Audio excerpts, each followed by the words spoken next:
Federata Shqiptare e Futbollit ka bërë apel për tifozët që do të jenë prezent në stadiumin kombëtar për sfidën Shqipëri-Serbi. Përmes disa mesazheve në rrjetet sociale, FSHF kërkon kujdes, ndërsa paralajmëron kontroll të rreptësishëm edhe për sende të ndaluara. Hyrja bëhet vetëm me bilet personale dhe dokument identiteti që do të mbahet gjatë gjithë ndeshjes, teksa nuk do të lejohet kalimi në sektor të tjerë pa lejen e stjuardëve.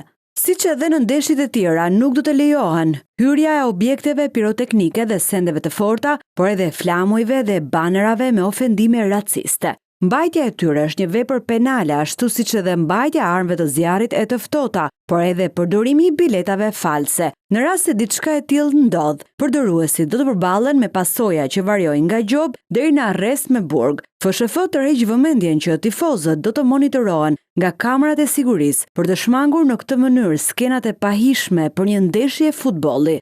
Hyrja e tifozëve në stadiumin Air Albania pritet të nisë rreth orës 18 me takimin që starton në 20:45.